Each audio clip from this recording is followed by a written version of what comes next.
Olá a todos, começa agora o Divina Conversa, o podcast do Colégio Dante Alighieri. Um podcast que aborda assuntos diversos, sempre relacionados ao colégio e que sejam de interesse comum da nossa comunidade, nossos alunos, pais, colaboradores e todos aqueles simpáticos à educação, à cultura, à italianidade. E o Divina Conversa conta como membros fixos e hosts desse programa, esse que vos fala, aliás, eu sou o Luiz César, da equipe de marketing do Dante, e do José Vitor Lidiero, nosso jornalista do Dante, idealizador e produtor do Divina Conversa. Olá, boa tarde, José Vitor. Olá, boa tarde a todos. Muito feliz de hoje estar contando aqui com uma presença ilustre do esporte internacional. É um dos nossos convidados e espero que o pessoal de casa goste bastante.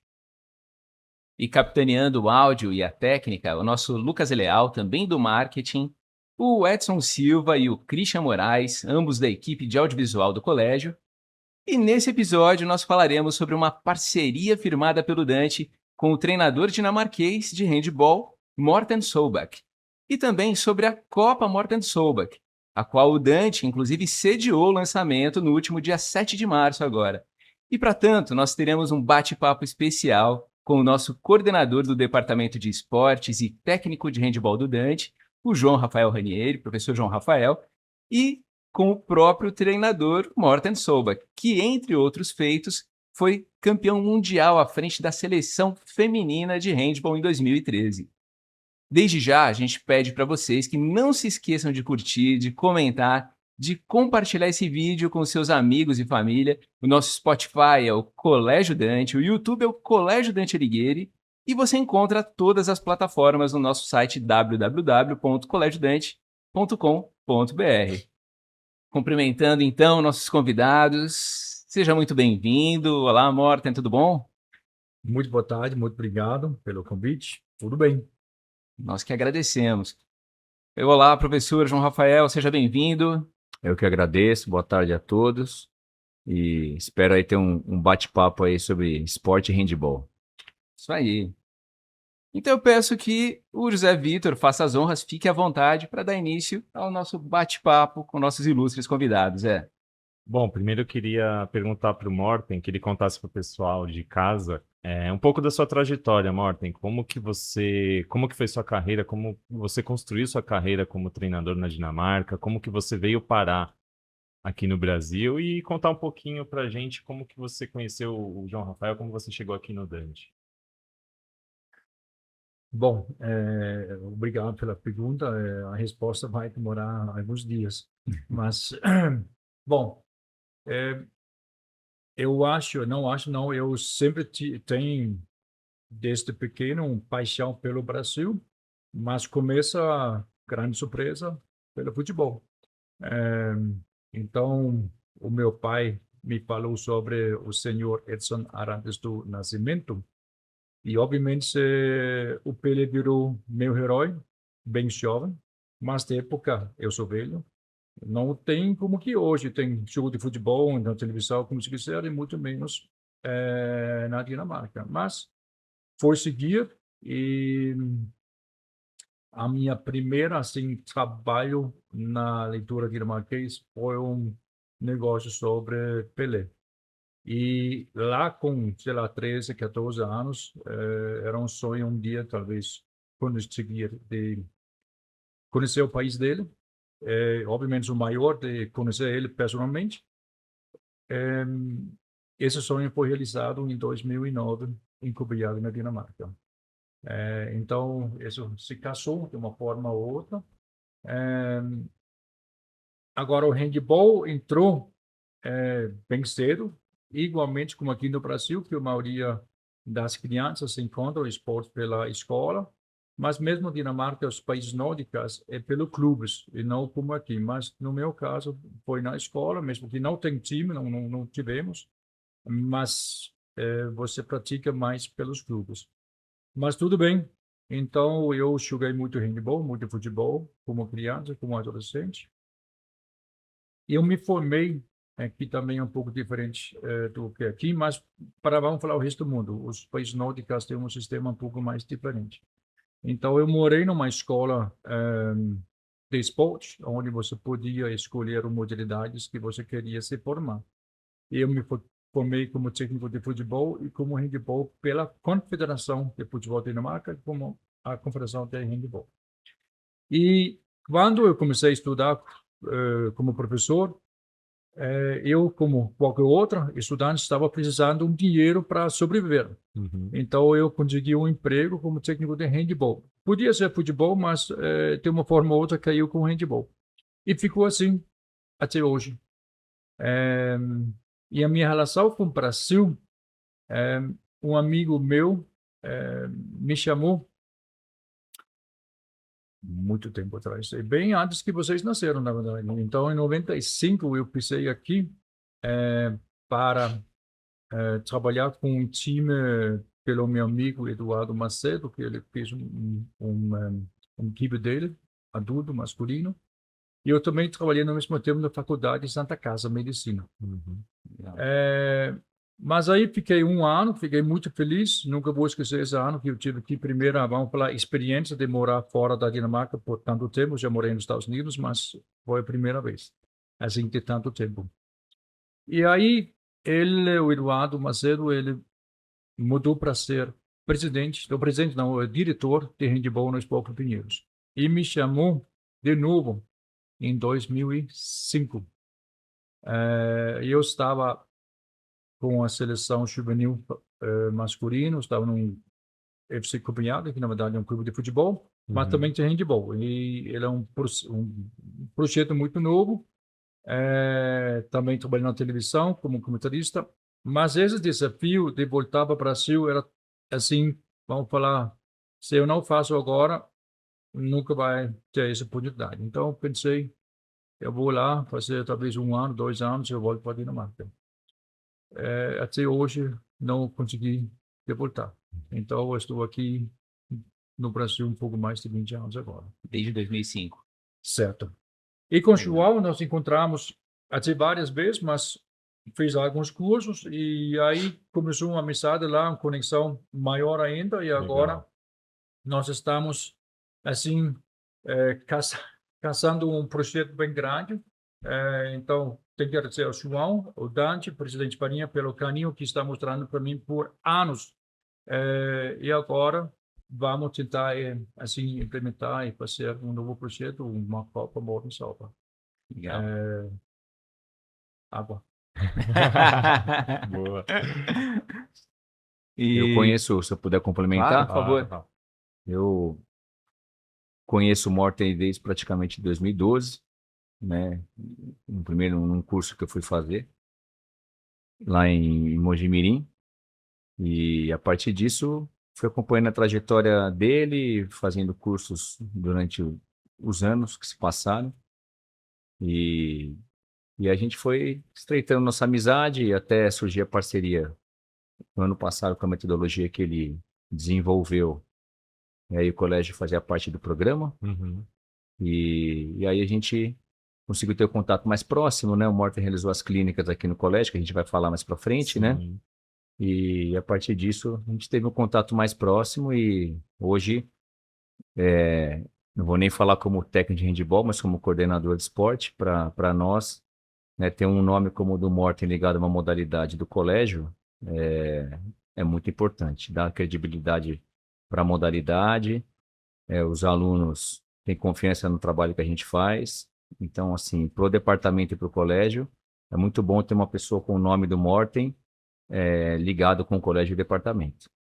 O Morten, na ocasião, o Morten era o professor do curso, Rafa? Ou vocês dois fizeram o curso juntos? Como que é? Não, o Morten ministrou um curso para técnicos do Brasil todo, tá. e através de uma plataforma, e eu fiz o curso juntamente com legal. outros técnicos. Então, isso foi desenvolvido ano passado e eu pude fazer toda a parte do curso, metodologia, e além disso, a gente alinhou as clínicas aqui com os alunos, né? Legal.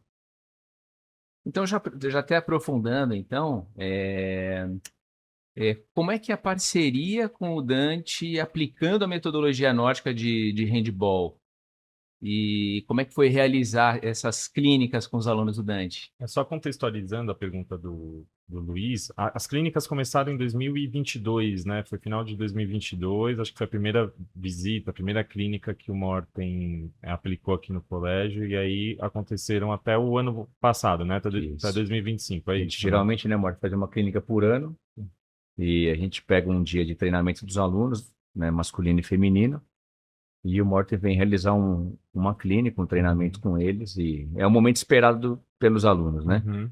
Quando anuncio que o Morten vem e que vai dar um treino para eles, não precisa nem falar que eles não precisam faltar, né? Então, assim, eles esperam ansiosamente o momento de estar treinando com ele, um cara com o nome que ele tem no meio do handball. Então, assim, a gente tem a prática de pelo menos uma vez por ano conseguir ter esse encontro, né, na agenda do Morten, dele vir dar uma clínica para nós. Legal. E como que foi para você, Morten, trabalhar junto com estudantes, né? Você que estava mais acostumado a trabalhar também com profissionais, como que foi esse contato com os alunos do Dante? Isso é bem simples, é pura alegria, só. Porque eu vejo, quando eu piso aqui, eu vejo um grande grupo, não importa da categoria, idade, feminino, masculino, uma motivação enorme, só felicidade para nós podermos treinar. E para mim, isso dá vamos falar, uma resposta, porque por muitos anos eu estou trabalhando com seleções, com ligas nacionais, só adultos. Então, isso me traz um pouco, eu fico um pouco mais jovem, eu acho, pelo menos por na minha cabeça. Então, é só alegria para mim também de ficar com as crianças e adolescentes e, e ver eles e dividir um pouco assim das ideias e tudo mais, mas o Jorge falou que ele está pegando um pouco assim vamos falar da ideia que vamos falar dos países nórdicos, é a mesma coisa, mas alguns vamos falar pensamentos pode ser um pouco diferente em relação a isso, mas assim o encontro é muito legal. Só tem que agradecer. E o quão desafiador foi, Morten, tentar aplicar a metodologia nórdica de handball aqui no colégio, para os alunos mais jovens? Como que foi esse desafio para você? Não foi um desafio, foi porque foi muito fácil. Isto eu já falei para o João várias vezes, falei para a presidente Spaninha. Talvez pode ser para vocês, isso só é óbvio, mas uma disciplina das atletas é muito legal. Então, muito fácil de comunicar, muito fácil de falar, muito fácil de assim se entender e todo mundo correndo atrás para entender o que esse gringo está falando em português enrolado, mas aí todo mundo dá um sorriso e a gente vai embora. Isso é legal. Então, assim, legal. desafio não é. O Rafa, Eu acho que pode só falar. complementando o que o Morten falou, acho que ele que está acostumado a trabalhar em alto nível, né? Só com profissional, né? Você trabalhar com nível escolar, tem que ter uma adequação, uma sensibilidade para Uhum. você entender onde você está e como você vai cobrar. E assim, quando ele vem, as crianças adoram ele porque ele tem esse lado, né, de brincar com as crianças, de ser uma coisa mais lúdica. O colégio tem as equipes competitivas? Tem, mas nosso objetivo não é formar atleta, nosso objetivo antes do competitivo, vem educativo e formativo. Então, ele entendeu isso e isso casou com a nossa filosofia do departamento. Por isso que a gente conseguiu fazer diversos anos as clínicas e é um sucesso. Legal. E até já, então, já em cima disso, já tem mudanças práticas que já podem ser percebidas nos treinamentos e na participação dos jovens desde o início dessa colaboração? Sim, desde o curso do ano passado, né, eu já tinha contato com o Morten antes de ter, por exemplo, alguma dúvida tática, alguma dúvida técnica. A gente sempre se falou e eu sempre pedi algumas orientações para ele, sempre foi muito aberto nisso, independente de ter parceria ou metodologia. E eu vejo que as nossas categorias conseguem se desenvolver com tudo que eu aprendi lá, né? em contato com ele, em contato com o próprio curso, a plataforma que foi feito esse curso. Então, assim, eu vejo que as equipes conseguiram evoluir do jeito que eu imaginei, né, e que eu esperava. As dificuldades que eu tinha em trabalhar com as equipes em algumas situações, eu consigo hoje trabalhar com mais facilidade e conseguir um resultado mais rápido do que eu esperava. E dentro do que eu pude aprender, né? Eu acho que o handball é um esporte que não é muito, vamos dizer, tradicional no Brasil, né? A gente não tem tanta, como técnico, a gente não tem tanto trabalho de formação, é uma dificuldade que tem no nosso meio aqui. Então, o Morten, ano passado, teve essa ideia e foi muito legal. Deu um norte para a gente conseguir ter um desenvolvimento melhor no escolar. Legal. Acho que agora eu vou fazer uma pergunta para os dois, acho que os dois podem responder. De que forma que o handball, ele pode...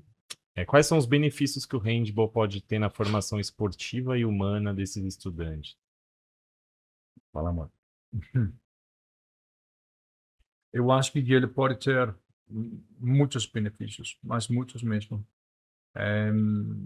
Eu vou tentar lembrar pelo menos algumas. Eu acho, assim, de treinar, jogar em equipe, entender que aqui tem algumas funções. Tem algumas funções diferentes dependendo em qual posição você está jogando. De colaborar com sua colega do lado esquerdo, na direita, defender, atacar, entender o formato, significando coisa mais técnica, mais tática, mas também tem aquela coisa fora do jogo em si. O que é de ficar juntos quando nós talvez estamos disputando? Eu não gostei que, então, de se entender, sem ter interação de um professor, um técnico, árbitro, isto eu acho muito importante em relação a trabalhar juntos. Tem coisa para respeitar as regras, respeitar a arbitragem, respeitar o seu adversário, respeitar seus colegas, respeitar o seu adversário. Então, eu acho, na verdade, tem muita coisa que, assim, também viram uma escola educativa que não tem nada a ver com a modalidade que você escolheu. Podia ser futebol, podia ser basquete, podia ser outra coisa, também podia ser esporte individual, porque você está, mesmo talvez sozinho na natação, mas você está junto com outras pessoas. Então, eu acho que o esporte em si, ele está levando muitas coisas legais para a nossa vida em geral.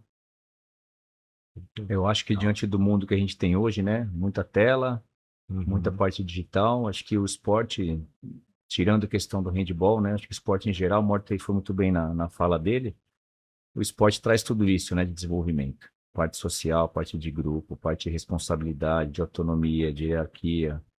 O esporte por si só já ensina todo esse lado, né? Eu respeitar o meu colega, eu respeitar o adversário, eu respeitar uma figura que está acima de mim. São coisas que eles vão levar para a vida deles, né? Então, acho que o esporte traz essa questão que a gente acha que é uma coisa normal e natural, né? E elas acontecem por si só, dentro do grupo, que é o que o Morten falou. As crianças ficam felizes porque elas estão praticando alguma coisa que elas gostam, mas às vezes ela não está lá por conta do handball, tá por conta que gosta do colega que está lá, por conta do grupo que está junto. Então, tudo isso faz com que ela ganhe em inúmeros aspectos, né? Não só físico, mas mental. Acho que o grande lance do esporte na escola é trabalhar essa formação íntegra dos nossos alunos, né? Maravilha. E ainda em cima disso, falando especificamente, né, mais especificamente da liga, né? Você está organizando uma liga intercolegial de handball, né? Então, o que mais motivou você a participar desse desenvolvimento do handball escolar? A resposta é muito antiga, mas quando eu cheguei aqui em 2005, mesmo começando com o time titular, adultos masculinos pouco Pinheiros, como o Pinheiros é grande em handball também, eu fui ver os shows, os treinos do time de base. E eu descobri que as regras aqui no Brasil sejam bem diferentes do que as regras na Dinamarca, Suécia, Noruega e tudo mais.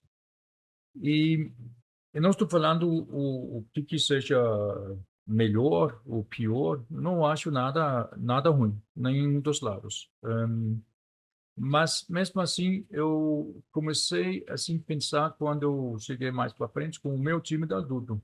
E tecnicamente, eu achava que o meu time estava abaixo comparado com um time europeu. Aí eu pergunto bem, mas por que isto?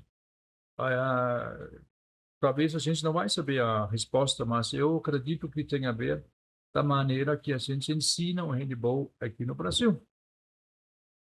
A primeira coisa que eu descobri é que muitas crianças encontram o handebol muito mais tarde do que nos vários países europeus. Então você tem menos anos para aprender o jogo. Outra coisa que eu achei interessante é que tem regras aqui no Brasil que cada time, dependendo da categoria, da idade, você é obrigado a marcar um sistema defensivo.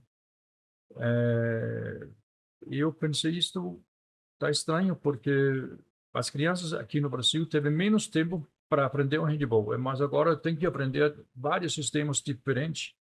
Então, aí agora diminui mais o tempo ainda para aprender X sistemas defensivos. Aí, eu vou falar Dinamarca, a gente não tem isso, está livre.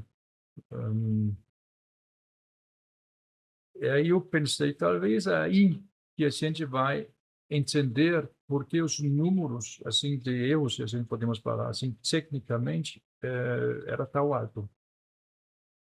E nós começamos a trabalhar isso com o meu time de adulto e nós fomos melhorando. E quando eu fui para a seleção feminino adulto do Brasil, a gente descobriu o mesmo problema. Só que a maioria delas já jogaram na Europa.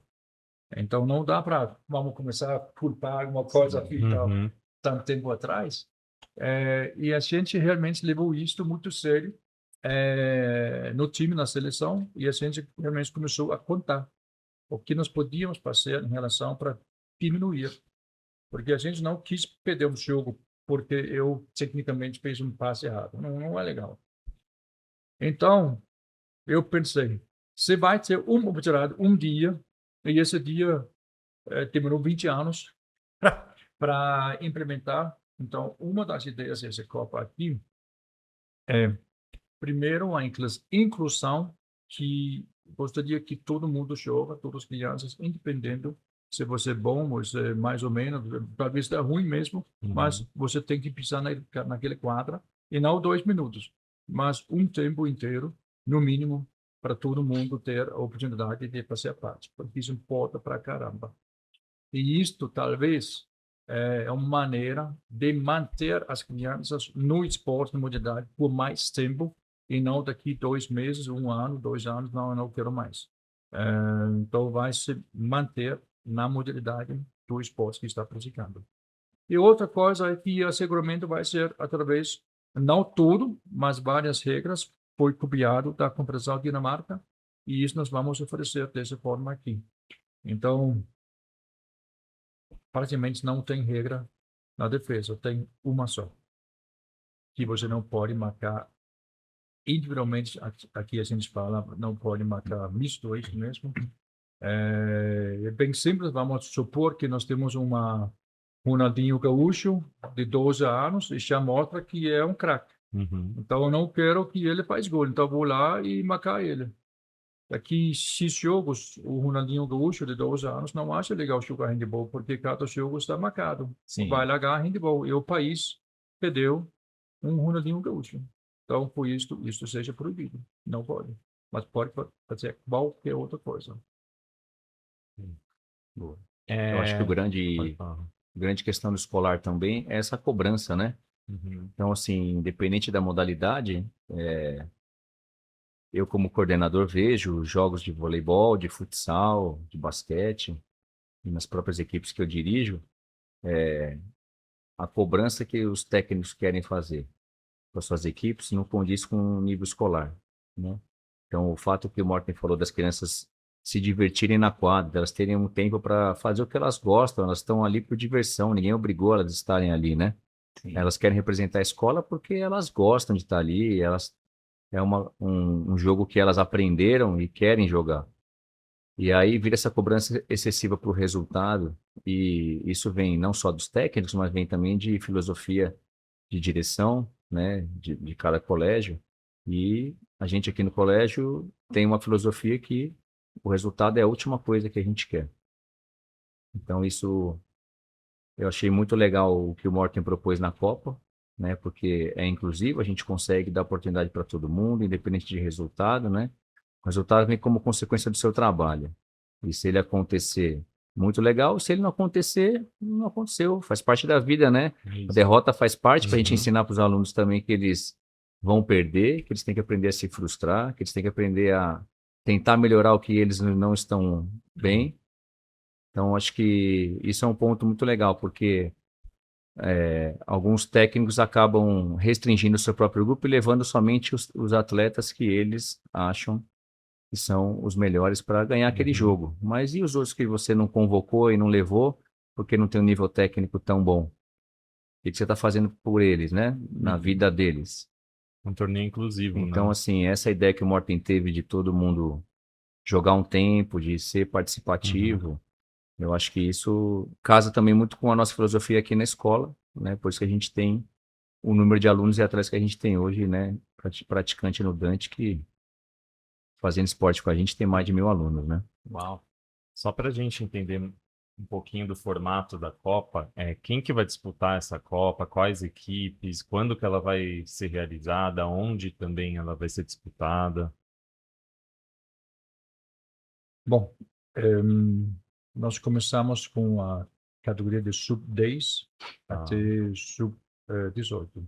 Mas uma diferença entre talvez outras modalidades, e tanto o handebol, é que os primeiros 3 anos a gente fomos divididos, sub-10, sub-11 e sub-12.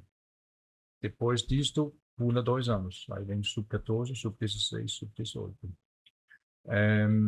Essa é uma iniciativa, uma ideia para deixar, vamos falar, sub-10, sub-11, sub-12, em cada, vamos falar, categoria, porque pode ser que nós temos algumas que realmente já muito cedo se destaca muito. Então era para tentar de manter. Então é só pelo quem tem 10 anos, quem só tem 11, quem tem 12, para ver. Mas pode ser que a gente não vamos conseguir equipe suficiente. Aí a gente volta, sub-10, sub-12, tudo bem, uhum. e assim que vai. Mas isso era uma das ideias. Bom, os times que vão jogar, eles combinam entre eles, em qual escola, colégio, e a gente vai. As escolas particulares em geral, né? E as escolas estaduais, escolas públicas também participam das competições que a gente disputa, Ah, né? legal. Então, assim, o Morten foi legal que abriu para todo mundo, Uhum. né? Todo mundo tem que ter oportunidade de poder participar. Até projetos, né, Morten? Projeto social, clube, Ah, que bacana. né? Então, assim, é um formato que dá chance para todo mundo. Então, nós, as equipes que a Copa, as categorias que a Copa formar, a gente vai tentar, com as nossas equipes, também participar de todas as Uhum. categorias que tiver a formação na Copa. E os outros colégios, a gente também joga as outras ligas, acredito que vão participar também. Então vai ser um campeonato legal de participar, nivelado tecnicamente. Eu acho que esse é o que eu acho, conhecendo os outros técnicos de handball e Uhum. os campeonatos que a gente disputa. Tem data já definida, Rafa? Local? Acho que na virada do mês, né, amor? Fim de março, entre É. começo de abril, mais ou menos. Ah, legal. A ideia, pelo menos. Sim, a ideia. E, e aí o colégio cede algumas datas, né, para a Tá. realização dos jogos, e aí Uhum. fazem rodadas grandes, diversas categorias, como Uhum. a gente faz nas outras competições, né? Sim. Então a ideia é um campeonato anual, como a gente tem na liga, como tem em outros campeonatos que a gente disputa. E vocês acham que essa iniciativa pode fortalecer a modalidade no Brasil? Isso talvez é difícil de falar, mas eu espero que quem vai participar eles estão assim vendo a maneira que a gente disputa a Copa. O jogo é jogo, mas eu recomendo um pouco tem algumas vão falar diferentes em relação do que é o normal. Eu acho que vai ter vários que vai abraçar isto. Em vez que você é obrigado a depender dessa maneira por X minutos, agora você escolhe como você quiser. Eu espero que isso pode desenvolver atletas como equipes. Dessa maneira, espero que melhore, mas eu não estou vendo que vamos ter mais atletas ou mais equipes no Brasil, mas eu acho que quem vai disputar aqui em São Paulo, eles vão, assim, abraçar a ideia. A gente tem no meio do handball aí, eu tô trabalhando no handball desde 2012 aqui no colégio, né? A gente não tem muitas oportunidades de ligas escolares. Então, é uma Copa nova, por isso que eu acho que o pessoal vai ter interesse em jogar. E, então, não é um futsal, que tem, por exemplo, inúmeros campeonatos e 15 times por categoria, não é. Então, acho que o que o Morten falou, handball, ele na escola é muito praticado, né? E aí, quando termina a escola, quando vai para a faculdade, o handball perde muito, né? Então, assim, se me perguntar o porquê, eu não sei. Mas eu sei que na escola ele é muito praticado, todo mundo gosta de handball, os alunos adoram. Você vai em qualquer colégio particular, todo mundo faz handball. Aí chegou na faculdade, ele Eu, acaba. eu sou um exemplo disso. Eu adorava handball no colégio, sempre fui do time da sala, cheguei a ser do time do colégio e tudo. Pequenininho, né, na ponta ali e tal. Mas adorava jogar handball. E aí é bem isso mesmo, né? Acaba o colégio, você Não tem onde não jogar, tem onde jogar. ou na faculdade os treinamentos são muito tarde, e assim vai te desestimulando, né? Por isso que na Liga Nacional hoje, Morto, quantos clubes tem na Liga Nacional hoje de handball? Muito poucos. Muito poucos. Eu não sei quantos que tem, porque demora que muda cada ano, alguém entra, alguém sai. Então, nós estamos falando a Liga Nacional num país que tem mais de 200 milhões de pessoas. A gente nem tem primeira divisão, segunda, terceira, a gente não tem. Então, isso talvez mostra uma certa dificuldade. Assim, não, e não é só handball, isso aqui outras modalidades, assim, tem a mesma, vamos falar, dificuldade contra o futebol.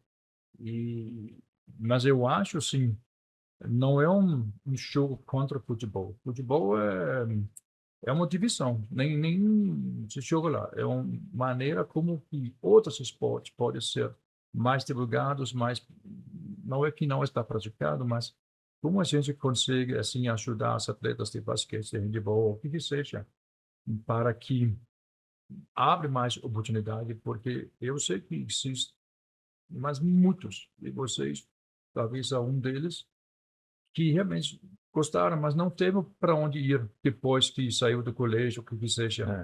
E eu já fui treinador de vários atletas aqui no Brasil, que eu penso, se você tivesse a oportunidade, talvez ia dar certo. Não fala que você vai virar profissional e tudo mais. Sim. Mas eu vou dar um exemplo que eu posso fugir um pouco. Em 2010, errei, 2011. Em 2011, eu também fui técnico da seleção juvenil feminino, como técnico da seleção adulto feminino aqui no Brasil. Em 2010, a gente jogou Pan-Americano com o juvenil, jogamos o Mundial com o juvenil e nós jogamos a Olimpíada de Juventude porque ganhamos o Pan-Americano. Então foram 3 campeonatos importantíssimos no mesmo ano para essa seleção juvenil. O ano seguinte, 2011, eu vou para os Jogos Abertos aqui no estado de São Paulo e eu tinha que escolher um ginásio para onde eu vou. Eu falei, eu vou naquele aqui porque nem sabia que está jogando, vou me sentar, sento lá, tá bom? Eu assisto o jogo que está rolando, eu gostei de uma menina, ponta direita, bem pequenininha. E eu fui lá na mesa depois, pergunto como é o nome, qual a idade, o que seja. Mariana Costa. Ok. Ela tem quantos? O quê? Ela é júnior? Mas por que ninguém me contou? Porque ninguém me ligou falando sobre essa menina. Se eu soubesse, ela podia ter jogado o ano antes como juvenil, porque ela tinha 19 anos, mas eu não sabia. Mas o fato é, a partir que eu encontro com ela, 2 anos depois, ela é campeã do mundo. Uau. A partir que eu fui lá falar com ela, com os pais, ela foi logo para a Dinamarca, morei numa escola, praticamente como eu, e até hoje ela não voltou. Mas pode ser que eu não tivesse ido naquele jogo aberto, naquele dia, não tinha visto ela, ela é interior de São Paulo, talvez eu não ia ter as mesmas possibilidades como que mais virou profissional. Mas talvez eu só para exemplo, de outros. Tava no lugar certo na hora certa, né? Total, né? Exatamente. Não, interessante você falando, então a gente percebe que essa seleção que foi campeão mundial contigo em 2013, você já vinha trabalhando as atletas desde da base, então, né? Sim. Do juvenil, eu acredito, eu não tenho o número na minha cabeça, mas eu acredito mais de 10 meninas eu levei para a seleção adulta. Que legal. E algumas viraram campeão do mundo. 3, na verdade. Massa. É a base, né? Então, a gente aqui é difícil acontecer no colégio. Por exemplo, um caso como o Marcelo Huertas, né? De você virar um ex-aluno e virar um atleta de seleção. Então, é difícil acontecer em uma modalidade, né? E como o Morten falou, então, é 1 em 1 milhão, né? É. Então, para chegar lá, tem que estar no lugar certo, na hora certa. A gente tem atletas aqui no colégio que conseguem ir para clube, né? Se destacam tanto aqui no escolar que os clubes, Sim. eles praticam a seletiva e são selecionados por Pinheiros, Corinthians, Hebraica, e, e aí é um desafio, né?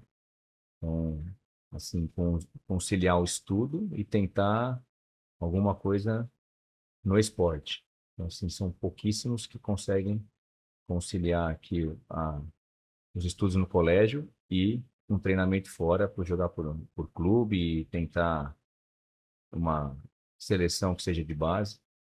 Então, assim, é um desafio. Eu acho que talento tem, mas hoje em dia não é tão fácil conseguir conciliar tudo isso, né? Então, acontece, né? A gente tem casos aí no colégio também que as crianças passam, vão para os clubes e às vezes ficam lá um período, treina, se destaca lá e às vezes, ó, não vou ter que optar. Uhum. E aí tem que optar, né? Sim. Então, tem alunos que acabam saindo da escola por optar pelo esporte e grade horária e tudo, e tem alunos que voltam, ó, eu vou continuar jogando aqui e não deu para conciliar tudo, então assim, é difícil a gente conseguir ter uma situação que um aluno conseguiu sair da base de uma escola, se destacar num clube e chegar numa seleção. Então o Marcelo Huertas é um exemplo no basquete, né? Sim. Mas no handball aqui a gente não teve ninguém. Uhum. Quem sabe agora com a primeira Copa Morten, né? É isso aí. Quem sabe? É. Temos tempo ainda? Não, Você quer fazer uma pergunta?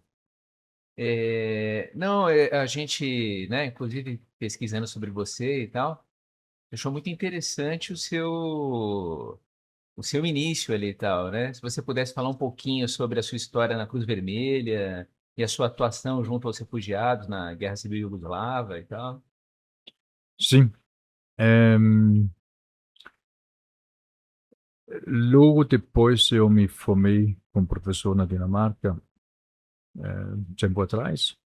Começou a guerra civil na Iugoslávia e começou muitos refugiados saindo para a Alemanha, Inglaterra, Europa inteira, até outros lugares também. E então acabou assim abrindo um monte de, vamos falar, centros para os refugiados serem recebidos no país inteiro. E eu fui para eu morava em Copenhague, e foi abrindo um lugar muito grande que cabia 1.000 pessoas E aí eu tive sorte de ganhar um emprego lá. Na verdade, eu acabei assim de ter vários empregos no mesmo local, no mesmo tempo, mas foi muito bom porque foi do meu perfil mesmo. Eles abriram primeiro um negócio com o que a gente vai falar Comitê Olímpico Brasileiro, seria da Dinamarca, parecido. E eles chegaram com um certo apoio. Então, em vamos falar, duas portas diferentes. Uma eu fui começar a ajudar alguns dos jovens que queriam praticar voleibol, basquete, handball, natação, de uma certa maneira, para fazer conexões com os clubes que existiam lá em Copenhague. E segundo, eu consegui abrir algumas portas para levar grupos. Então, teve um ônibus que levou quarta-feira, sexta-feira, para aquele piscina. Aí fomos lá. Ou aquele outro ginásio, lá vamos jogar futsal, ou basquete, o que seja.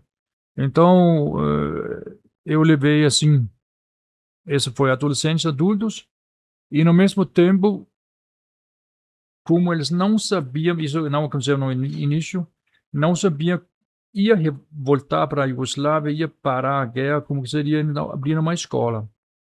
E abrir uma escola assim parecido com que em relação a que idade, eu acho que foi a partir de 7 anos eles entraram na escola que teve do lado, mas só para eles. Então, aprendendo a serva croata e tudo mais. Então, os próprios refugiados viraram professores. Aí como chamamos depois, 15 anos, high school, sei lá eu entrei como coordenador. Aí eu comecei a dar aula em inglês e dinamarquês com adolescentes. Eu acho que a gente fez a partir de 15 a 18 anos, abrimos para eles. Então, esses foram, vamos falar, os dois empregos principais que eu tive. Mas, obviamente,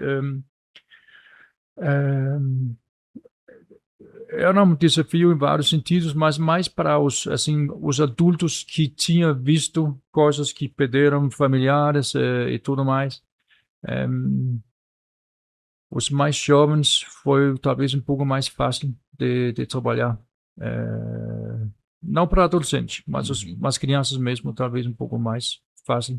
Mas com certeza que teve adolescentes, adultos que passaram bem mal por um tempo aí. Mas eu tive a sorte de trabalhar com coisa muito positiva, porque era uma coisa que eu estudar e praticar esporte. Então eu não posso reclamar. Mas foi uma experiência bem bacana. Você levou algo dessa experiência para sua carreira como treinador de handball, Morten? O que você pôde aproveitar dessa experiência para você construir sua trajetória em seguida? Eu acho vários, mas agora faz tanto tempo. Mas eu acho que eu posso falar que eu acho que fica bem claro. Algumas vezes eu preciso pensar um pouco antes de falar. Você não sabe o que essa pessoa tem na bagagem. E nessa situação aqui, era uma bagagem muito pesado, muito pesado. Isso talvez eu levei de uma forma ou outra. Não é que ele está falando aqui para trás toda hora, mas eu acho, assim, uma certa respeito para entender com quem que eu estou junto, com quem que eu falo, como falo. Pelo menos no início, talvez depois, no sistema, a gente está juntos, a gente fala de uma outra forma, mais informal, sei lá. Mas isso talvez eu levei. É o que é a nossa profissão, né? Antes de técnico, a gente é professor, né? Então, acho que levar isso, poder dar uma alegria, né, para alguém que está numa situação difícil. Acho que o esporte, seja uma bola, qualquer outro material, esporte traz isso, né? Sim. Saber lidar Então, com o acho ser que humano tem uma baita qualidade, né? Sim. Assim, mas, engraçado, não sei, mas eu virei um pouco o famoso, hein? Porque todo mundo quis ficar ao lado de mim, porque eu conseguia um clube de futebol, um clube de... Eu também quero, eu também. Porque todo mundo ficando doido naqueles cabines, era cabines, que eles estavam ficando lá o dia inteiro. Então, agora eu me lembro para de levar, trazer um pouco a alegria. Isso foi realmente the free space. Esse era o momento aquele terça, quinta, sábado, eu tenho natação, eu tenho basquete. Então, aí, se eu conseguia para talvez você também consiga para mim. Então, aí ficou um emprego legal. O que eu, pelo menos o que eu consegui fazer, foi legal. Para ajudar. Levou esperança pro pessoal. Não, Né? e ele virou profissional. Ah, é? Futebol, goleiro. Que legal. Legal. Bom. Acho que posso fazer um pouco de técnico para técnico. Por favor. Acho que o Morten, pela experiência que ele teve na Dinamarca, né, e como técnico e seleção brasileira, com passagem por Angola, se hoje a seleção japonesa é o maior desafio da carreira dele. Boa. Verdade, atualmente você é técnico da seleção japonesa, né? O maior desafio com o Japão é bem simples. O meu japonês é bem ruim. Então, é a primeira vez na minha carreira que eu tenho um problema grave em relação do comunicação. Aí pode ser alguém aqui que jogou comigo no Pinheiros, na seleção, vai rir, porque fala que eu não falava nenhuma palavra português. Até que tá certo. Mas conseguimos nos comunicar bem rápido. Aqui é diferente, porque eu preciso que me ajuda na tradução. Porque eles não aprendem inglês nas escolas japonesas. Então, são poucos que dominam a inglês. Tenho sorte que algumas jogam na Europa, então falam alemão, falam inglês, e dessa maneira me ajuda. Mas quando eu vou estar com um time universitário, sub-18, sei lá, ninguém fala. Então, esse é um desafio e isso demora um pouco na hora de começar um exercício, assim que vai. E agora você volta quando para o Japão? Depois de manhã. Depois de amanhã já? Olha só. Muito bom. O desafio, né, Morten? Classificar Para a Olimpíada. para a Olimpíada. Esse é o negócio. E Esse sucesso. Obrigado. Obrigado mesmo. Obrigado pelo convite. Nós que agradecemos. Bom, então, infelizmente, vamos chegando ao final desse bate-papo tão produtivo, tão bacana. Agradecemos imensamente a presença e a contribuição dos nossos convidados. Por favor, então, fique à vontade, caso queiram fazer suas considerações finais. Muito obrigado pela presença, Morten Solberg. Bom, muito obrigado para vocês pelo convite para hoje. Foi uma honra, de novo. O carinho que eu sempre recebo aqui no colégio, pelo presidente Varinha, João, todos os seus colegas. É um prazer mesmo. É muito legal e acaba o colégio virando um pouco da casa também, porque é muito legal. É isso e agora espero que a gente podemos implementar um negócio legal para handball. Nós que agradecemos, o Dante que agradece. Agradecemos também a presença do professor João Rafael. João, por favor, fique à vontade, caso queira fazer Eu que agradeço o considerações convite. finais. Hoje é o nosso primeiro podcast do esporte, né? Acredito, Sim. na escola. E espero a gente participar de outros, com outras modalidades e poder mostrar um pouco do esporte, né? Escolar do Dante para quem estiver assistindo. Então, acho legal a gente poder passar isso também para um pouquinho do que a gente faz de trabalho aqui dentro. Então, agradeço o convite, agradeço principalmente ao Morten pela disponibilidade e a atenção de sempre que ele tem com a gente. Isso aí, valeu. Chegamos então ao fim desse episódio do Divina Conversa, o podcast do Colégio Dante Alighieri. Agradecemos aos nossos ouvintes por compartilharem esses minutos com a gente e esperamos que tenham apreciado o bate-papo. E claro, compartilhem o vídeo com seus amigos, com seus familiares, curtam, comentem e até o nosso próximo Divina Conversa. Arrivederci!